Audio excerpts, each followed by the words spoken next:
Добрый вечер, дорогие телезрители. В эфире телеканала «Якутия-24», да и, возможно, республиканского всего телевидения. Старая добрая программа «Один из нас», которую вот уже огромное количество лет с большим удовольствием веду я, журналист Дмитрий Аргунов. Так получилось, что через нашу темную студию, небольшую темную студию, проходит огромное количество людей, которые в одночасье становятся интересны всем. Ну, что касается нашей сегодняшней героини, чуть позже она представится сама, но я сделаю такого рода подводочку. Да? Я начал чувствовать погоду, лет так 40. Лет так 40 началось шейной области, потом колени, суставы там, и так далее, и так далее. Это вещи, присущие любому организму, который какие-то возрастные изменения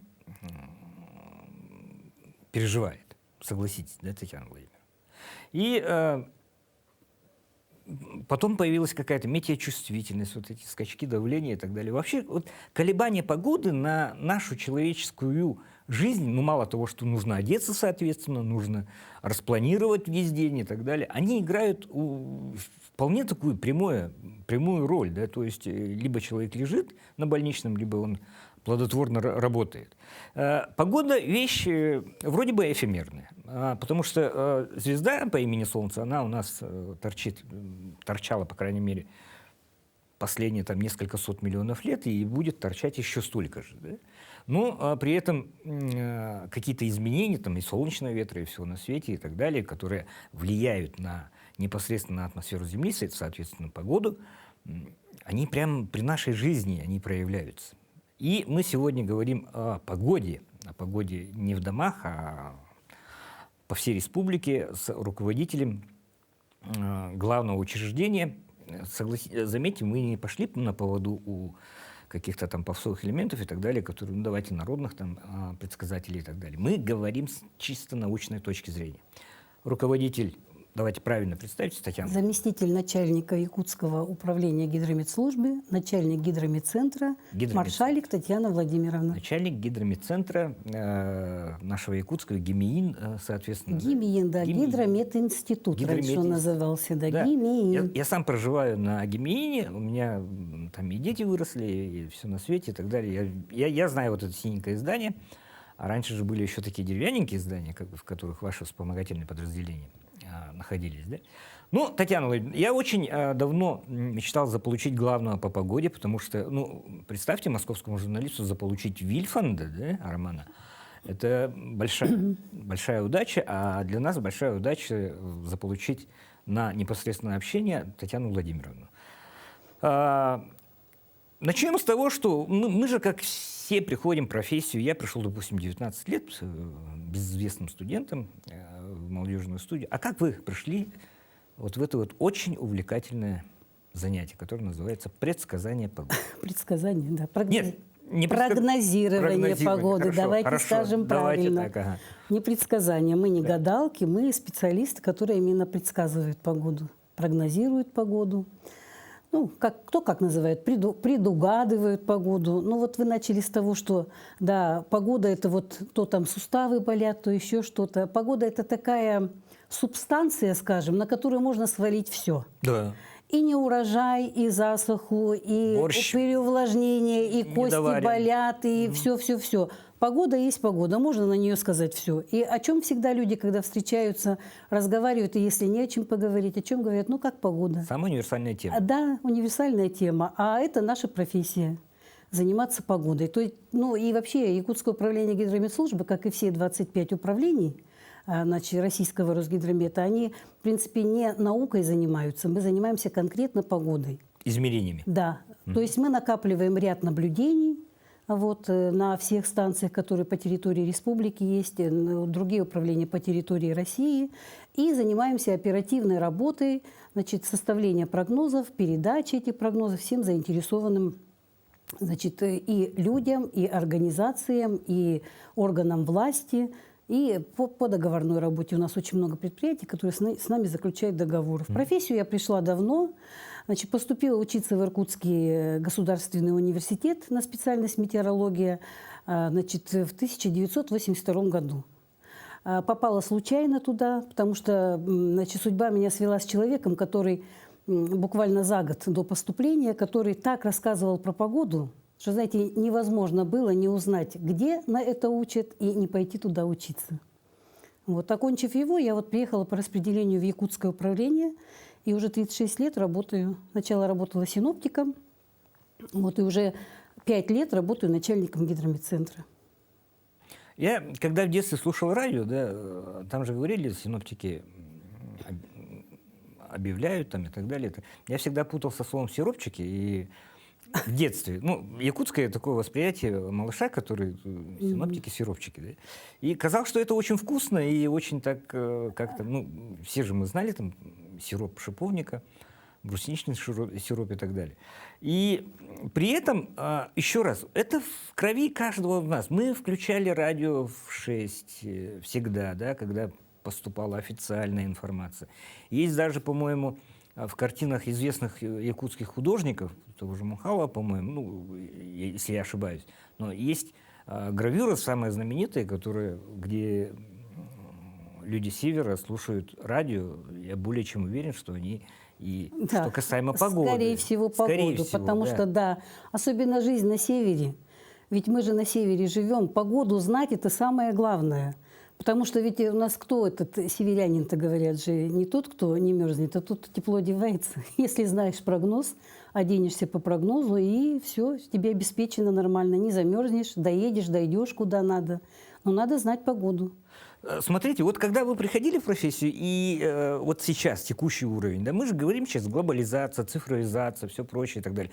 А мне кажется, что метеорология – это очень консервативная такая вещь, в котором есть шкафчики, в которых есть ртутные какие-то вещи, пробирочки, есть зонды, которые, ну, не знаю... Да, то, что было раньше, оно, в принципе, сохранилось. Вот вы говорите, вот эти шкафчики, это называется психрометрическая будка. Какая?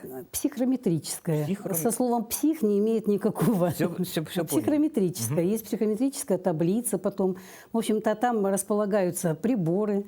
Значит, смотрит на него метеоролог. Потом вычисляет и температуру, и влажность, и все. В общем, короче, это все есть. Но на смену вот этим вот консервативным, как вы говорите, методам, да, все-таки пришла автоматика. У нас сейчас на большинстве станций установлены автоматические метеорологические комплексы.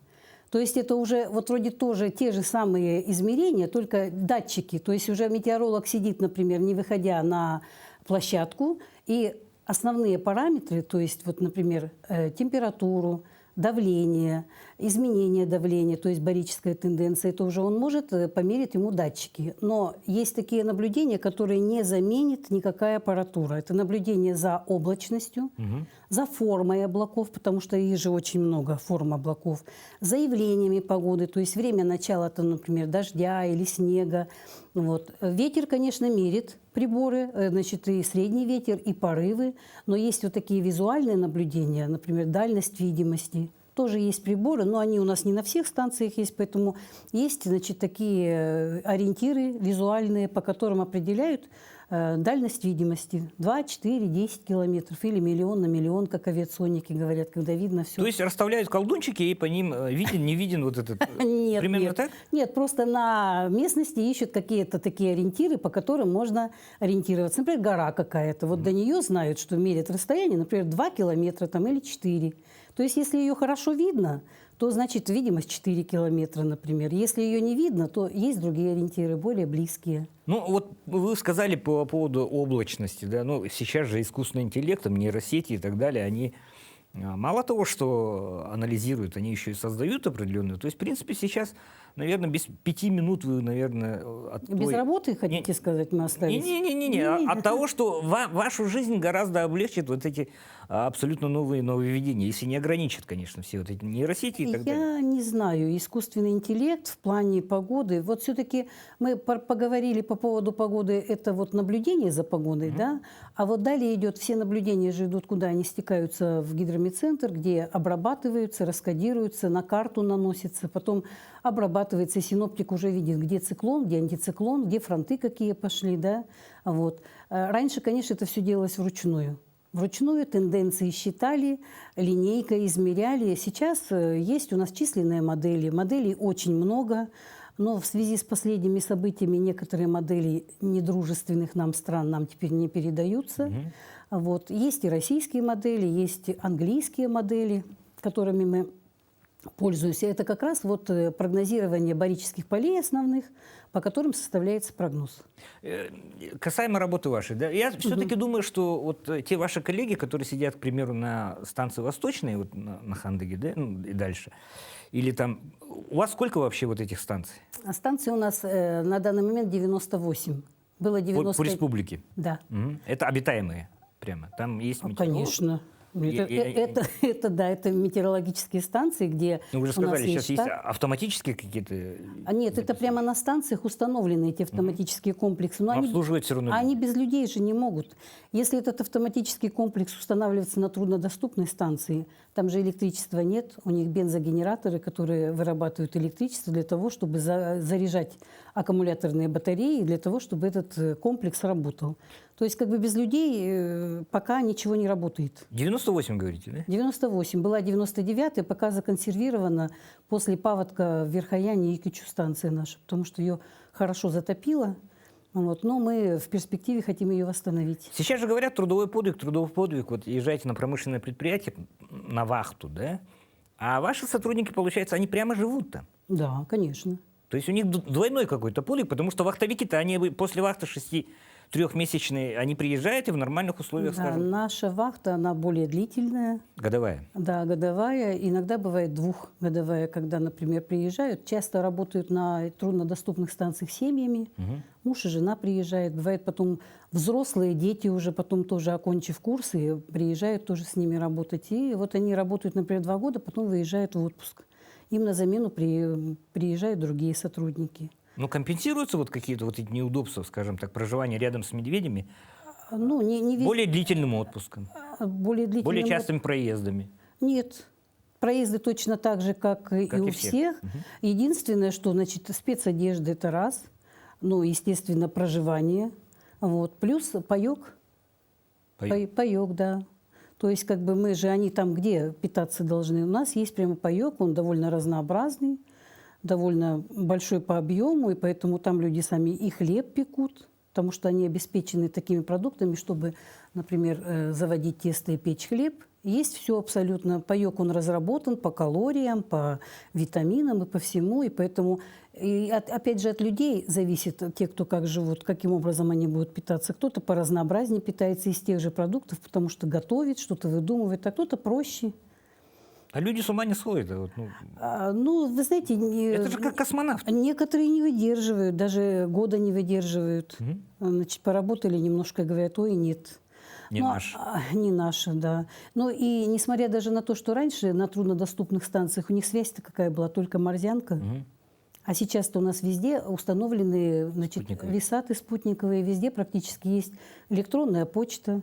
WhatsApp у всех есть, то есть они как бы не оторваны от мира, и тем не менее, просто немножко люди другие стали. Раньше были, я всегда говорила, это были таежники, полярники, да, которые не ноют, не плачут, все делают своим этим трудом, там заготавливают, там, ну, все делают для того, чтобы жизнь у них там была такая. Ну, там опасно, реально. Ну, опасно, конечно. Ну, и потом даже чисто психологически человек оторван от дома, от цивилизации, их несколько человек, и если повезло, что коллектив собрался хороший, и они хорошо уживаются, но бывают случаи разные. Нет, просто у нас всегда говорим, что республика огромна по территории, и, ну, совершенно разные люди, скажем так, трудятся. Кто-то нелегально трудится, кто-то там золото немножко, скажем так, по-черному добывает и так далее. Просто, еще раз, кроме, скажем, хозяина тайги, там еще и просто люди с нехорошими намерениями, это же тоже как бы ну, бывает. Риски. Бывает, да.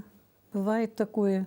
Но как-то, в общем-то, по большей части всегда все нормально. Обходится, да. Ну, просто человеку нужно как бы расставить приоритеты. Если он все-таки решил ехать работать в тайгу, он должен уже понимать, на что он идет. То есть это как бы, это же добровольно, это же не армия, куда призвали, и нельзя оттуда в течение года никуда деться. Нет, дезертир будешь. Кстати, а почему бы нет? То есть как одной из разновидностей гражданской службы, да, альтернативной службы, Почему Ну, бы нет? вот, было бы, наверное, неплохо, потому что у нас очень большой дефицит кадров. То есть вам, скажем так, всей вашей отрасли нужно выступить с законотворческой инициативой, чтобы качество альтернативной службы. А почему нет-то? То есть люди, которые с институтов там не закончили и так далее, более подготовленные и так далее, они просто так... Ну, мы вообще всех приглашаем. Пожалуйста, у нас есть где закончить краткосрочные курсы метеорологов. В Новосибирске есть училище. 3 месяца курсы, такие они ускоренные есть, год обучения.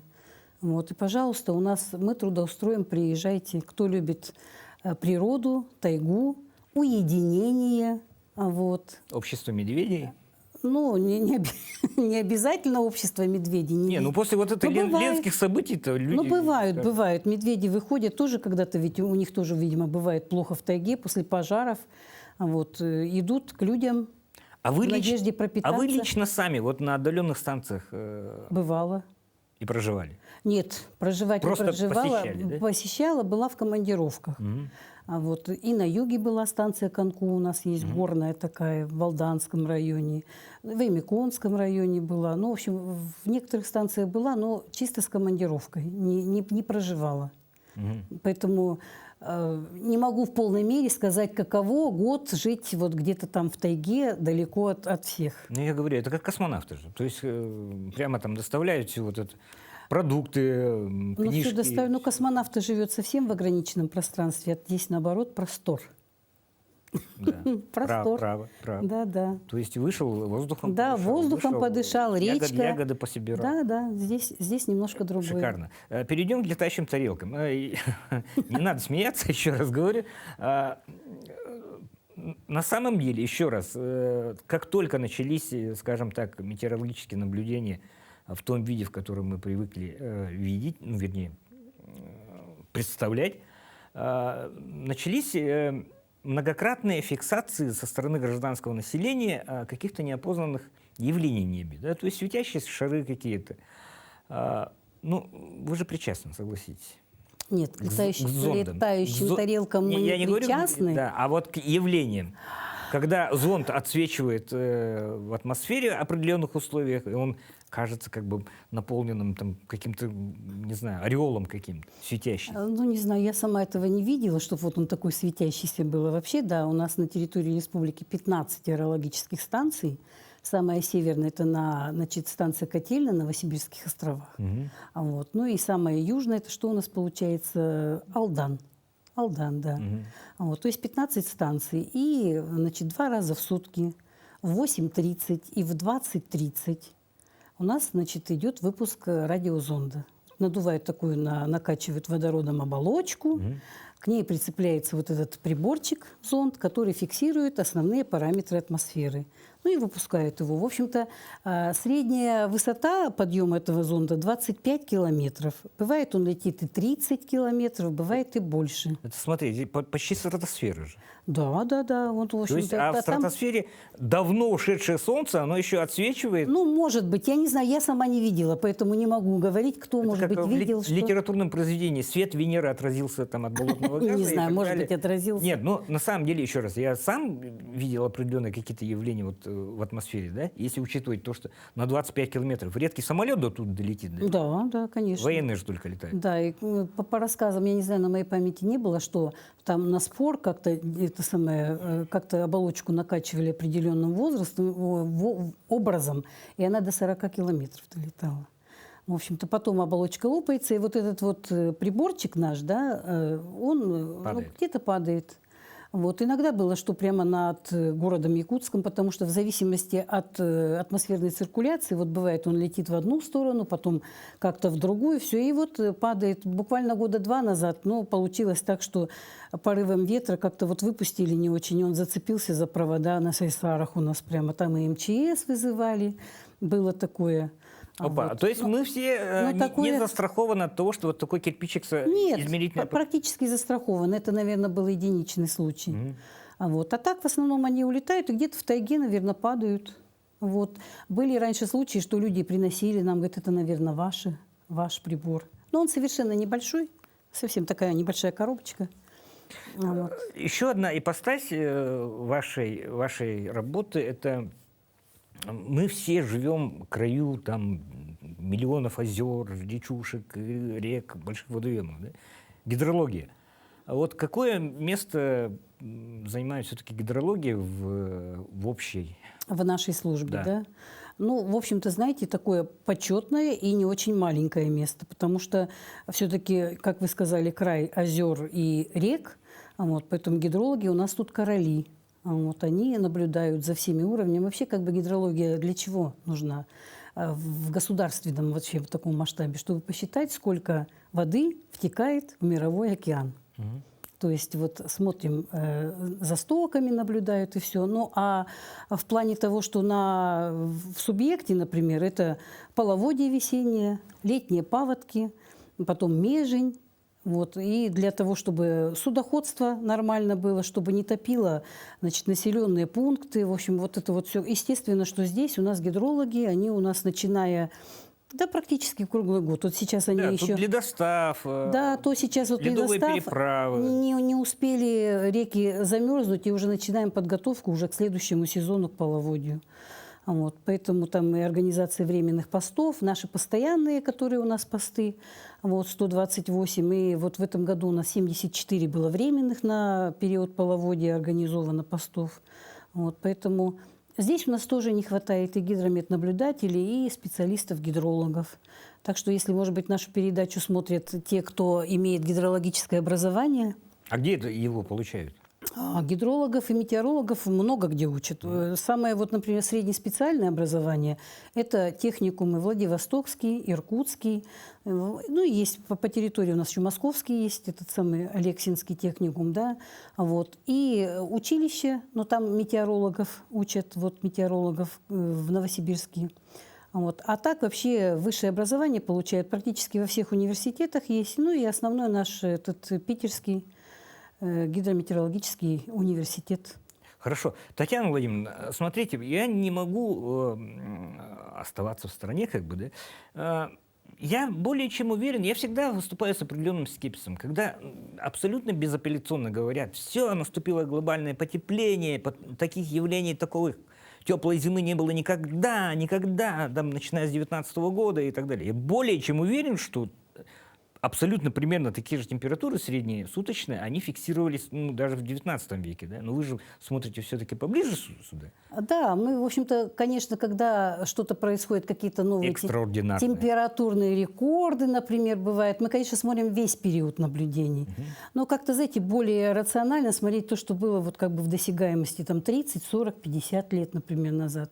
Но и сказать о том, что не было таких теплых, например, лета или, например, такой холодной зимы, там сколько-то много, оно периодически повторяется.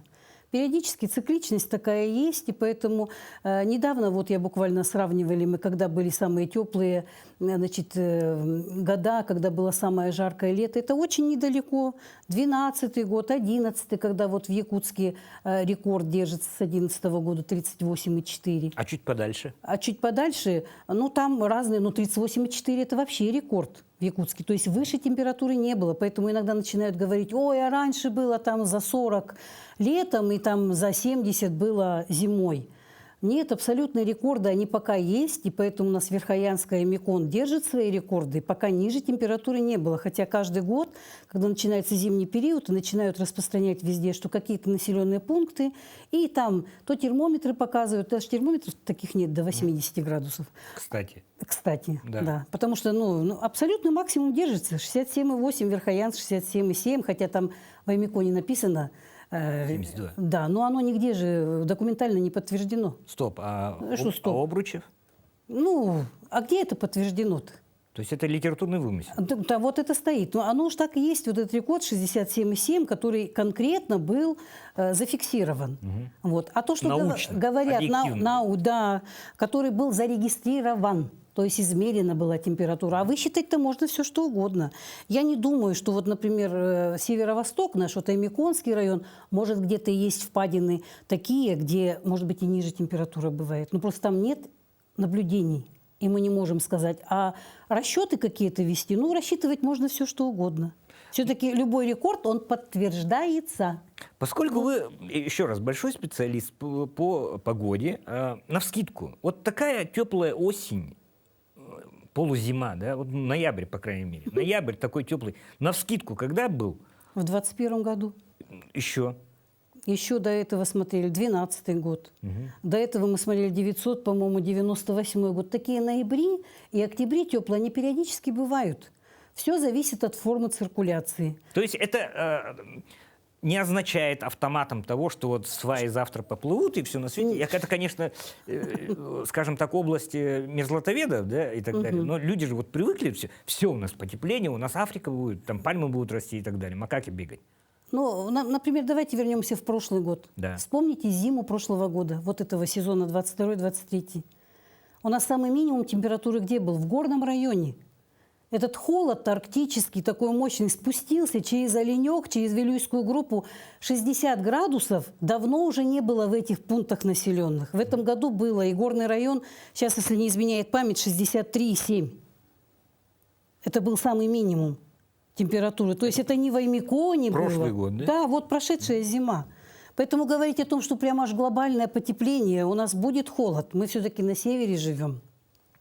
В разрезе, конечно, там общегодовой температуры, например, считают там 0, сколько-то там меняется.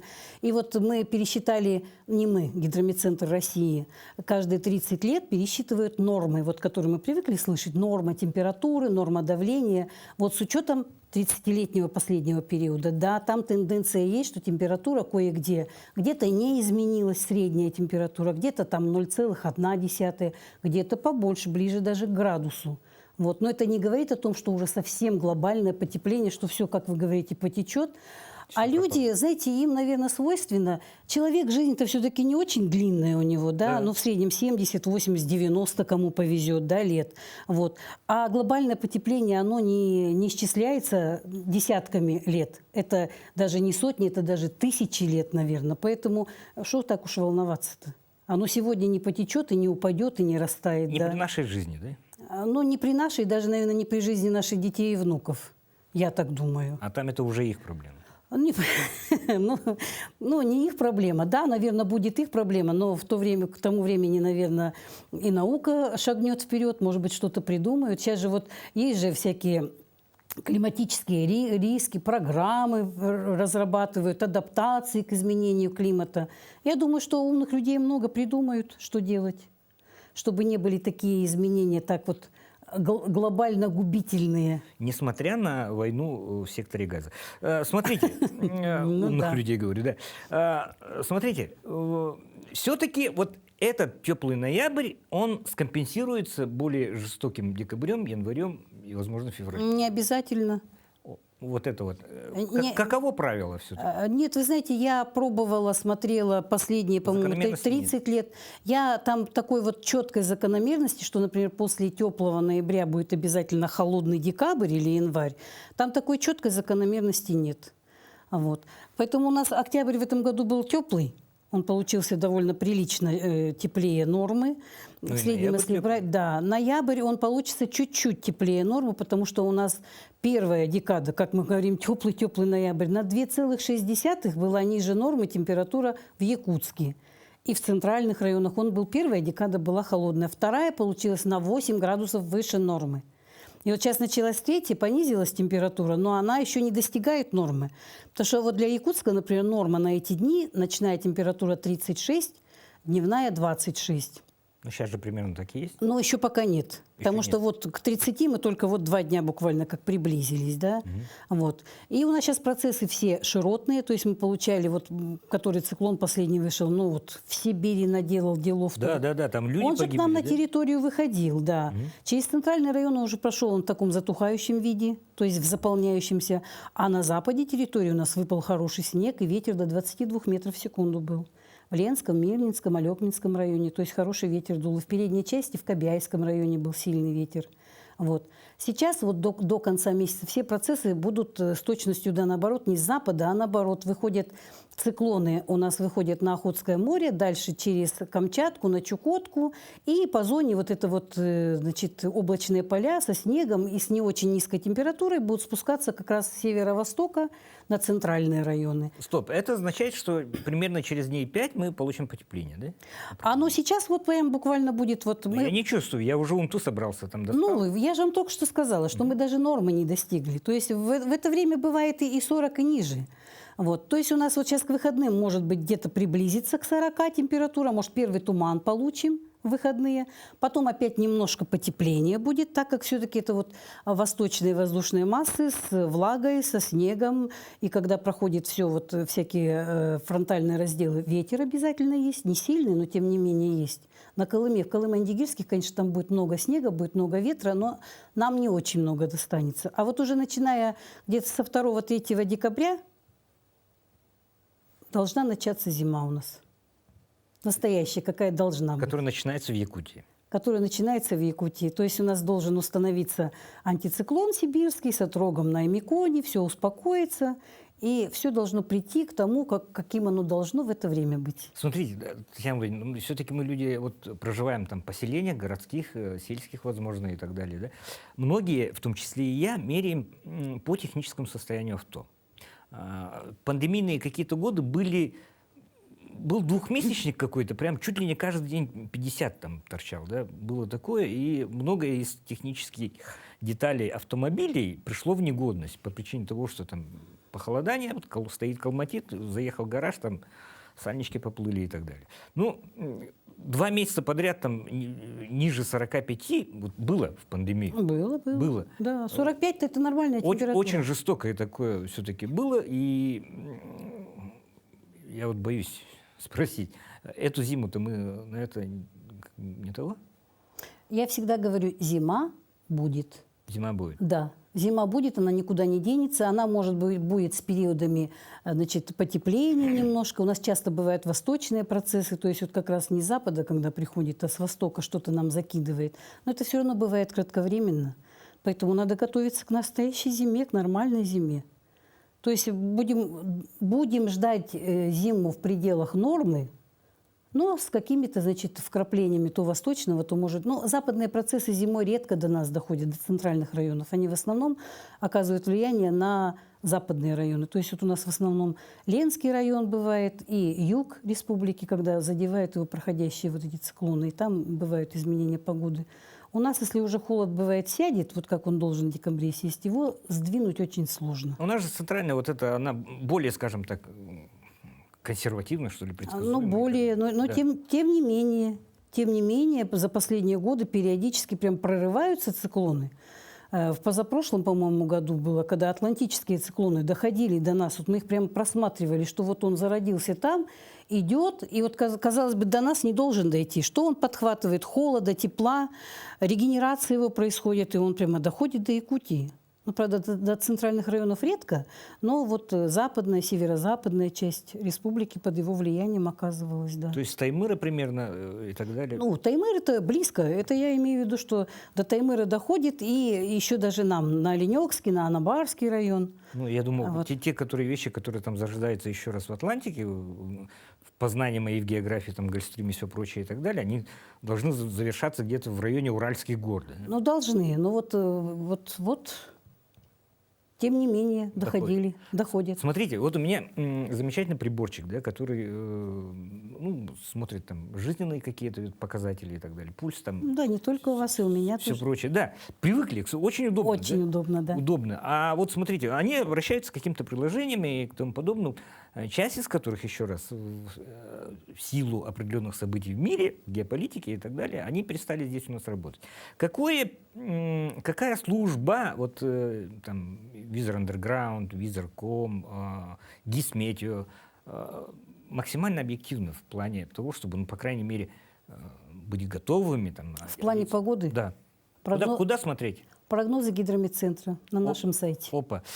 А вы не задумывались о том, чтобы сделать приложение собственное? То есть можно было... Нет, об этом мы не задумывались. У нас есть свой сайт официальный и есть страничка в Телеграм-канале. То есть это, в принципе, дело разработчиков сделать приложение, которое обращалось бы напрямую к вам? Ну, я не знаю, что будут разработчики делать. Мы этим не озаботились. Это не ваша работа. Дело в том, что, вы знаете, есть просто, например, температура, а есть эффективная температура. Знаете такое понятие? И вот люди говорят, что вот там они в гидрометцентре дают 40, а я вышла на улице, как будто все 50, холодно. Да. И в аэропорте Гемеина они отличаются. Ну это отличаются, да, это всегда отличается. В центре города не всегда бывает средняя между аэропортом и Геменином, вот, но на Геменине как-то температура всегда немножечко выше. Выше? Выше. Мягче. Да, будет. да. А в Магане еще мягче, да? А в Магане нет. сопках? Не, в Магане бывает ниже, чем в аэропорту. А почему, чаще а всего. почему Маган является запасным аэропортом? Аэропортом? Да. Ну, являлся, по крайней мере. А потому что все-таки на... Видимость? Видимость на наш аэропорт все-таки влияет город, натягивает, в зависимости от того... Мы же видим, что у нас чуть температура ближе к 40, даже градусов 35-37, у нас уже вот такой городской туман образовывается. И вот в зависимости от того, откуда тяга идет, у нас на аэропорт часто натягивает тоже это самое, туман. А в Магане тумана практически не бывает. Он же на горке стоит. Вот, поднимаешься туда, с города только выныриваешь, а там солнце Да, светит во всем. как из молочного, скажем так, кисельного, вернее, вот облако. Вынырнула, а там солнышко, да, поэтому вот бывает он и очень греется. красиво. Да вот на ГРЭС, на смотровую площадку поднимаешься, и там красота. Вот и поэтому влияние на человека, потому что эффективная температура учитывает не только саму температуру, но и влажность, и ветер. Поэтому всегда же говорят, на улице, например, температура 40 градусов, а ощущается как 45, например. Татьяна Владимировна, Слышали такое? Да. Ну, как бы сказать, ощущается как. Прямо в этих предложениях же и пишут. Есть такое, да. Реальная потому что- температура такая, а ощущается как... Вот, допустим, поэтому вот это. в эту температуру в формулу в определенную вставили, учли там ветер, учли влажность воздуха, и понятно, что или ты при полном штиле, например, да, и при какой-то такой, при сухом воздухе, или когда воздух влажный и ветерок 1-2 метра. Вот зимой у нас бывает 40, например, да, и 1 метр ветер дует. Холодно. А 50 бывает, ну, закрылся хорошо, ветра нет, ну, и идешь, как бы, вот открытые места немножко мерзнут, но шарф можно натянуть на себя. Ну, смотрите, На- развеем еще один миф, прежде чем попрощаться. Туман, говорят, от автомобилей. В том числе. То есть, смотрите, но вот когда я был маленький, я еще раз сформулирую такой, 70-е годы, да, туман-то был посильнее. Но а котельные-то уже были у нас. Да. Вы представляете, у нас весь город в квартальных котельных. Выбросы-то какие от них идут. То есть и в том числе это отепляющий эффект. Сколько у нас домов настроили. Ведь они же не просто так стоят. Не только в доме тепло, но и все равно потери через через стены, теплотрассы. теплопотери. Да, это вот ядра конденсации. Вот, пожалуйста, вам. Почему раньше только при 40 градусах и ниже был вот этот морозный туман? Как раз вот эта температура, когда в разном состоянии влага находится. А сейчас у нас даже при 35 градусах бывает. Это машины, это котельные, это дома. Город большой стал, у нас почти 400 тысяч населения. Вы когда вспоминаете свое детство, у нас было гораздо меньше. Ну да. То есть, живи я, допустим, в начале 20 века, вот этих ядер концентрации, Конденсации. конденсации было гораздо меньше, и там тумана было меньше. Тумана было меньше, и он был только при температуре 40 и ниже. Вот. А сейчас-то, посмотрите, молоко прямо, молоко. 35 градусов, и все, уже дымка такая прямо. А 37 – это уже конкретно туман. Смотрите, какой у нас интересный разговор получается с начальником гидрометцентра Татьяной Владимировной. Мы очень многих вещей коснулись. Летающих тарелок, выбора профессий, исторических каких-то явлений. Сделала кратковременные даже прогнозы и напомнила всем нам то, что зима близко, и надо быть готовым. То есть меховая обувь, соответствующая одежда и так далее. Мы все-таки не на Мадагаскаре живем, и вот эти пуховички китайские, они нам сильно не помогут. Хотя помогут, бывает такая технологическая одежда на уровне чуть ли не космонавтов. Но еще раз, мы живем в очень суровом краю, и люди, которые... Еще раз, не предсказывают, а фиксируют. Прогнозируют. В том числе и Фиксируют и прогнозируют, да. Систематизируют и в том числе и прогнозируют погоду. Они всегда заслуживает очень большого уважения. Вот были моменты, когда там, почему актированные дни не объявляют и так далее, мы не коснулись этого, да, это прерогатива муниципалитета все-таки. Да, конечно. То есть гидрометцентр выдал, допустим, ГИМИН такая-то отметка, аэропорт такая-то отметка, муниципалитет сам принимает решение. Это не их вина. И не являются они как саперы, которые ошибаются. Можно еще здесь сказать, Да. не все понимают, что температура вот в такие времена, когда морозы вот такие настанут, да, что температура воздуха в 6 утра всегда бывает выше, чем она бывает в 9 и в 10 утра. То есть с рассветом температура понижается. Поэтому вот иногда говорят, вот они сказали, в 6 часов было там 43 градуса. Вот, А по факту 50. Да, например, в 10 утра стало 45. Но мы здесь ни при чем. Это вот такие вот особенности температуры. Перед рассветом всегда температура понижается. То есть минимум температуры в зимние месяцы, в основном в декабрь и январь, бывает где-то к 10 утра, а то даже и к 11. А рассвет-то у нас 9:50. Конечно, ну вот, Примерно вот. как раз к этому времени. Поэтому, чтобы вот я это конкретно людям, для того, чтобы они не ругали, что мы чего-то придумали, в 6 утра у нас, значит, было так, это не лето, это зима. Здесь немножко сдвинуты все минимумы и максимумы. Координаты определенно размыты. Да. Смотрите, и коснулись мы очень-очень такой насущной темы, которая, я часто сижу в соцсетях, каких-то определенных ресурсах, где все пропальщики, они говорят, все, у нас пошли необратимые процессы потепления и так далее.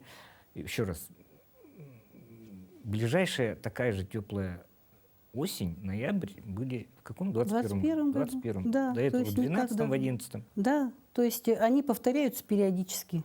Вот. И давайте, чтобы наше состояние тоже периодически не повторяло такое вот паникерство, да, почаще будем обращаться на сайт Гидрометцентра. Якутгидромет, Да. наш сайт официальный. Брать объективные данные и, в том числе и додумывать самим, да, по крайней мере, думать, правильно ли я сегодня оделся, правильно я сделал, что отпустил там детей в школу и так далее, когда как. Спасибо большое. На самом деле, большое спасибо. Еще раз, давно мечтал с главным по погоде поговорить по душам. Очень приятно было пообщаться. Не спеша. Хорошо. Это Всего программа доброго. «Один из нас», и сегодняшняя наша героиня Татьяна Владимировна Маршалик, начальник Якутского гидрометцентра. А мы увидимся с вами через неделю с не менее интересной темой. Увидимся.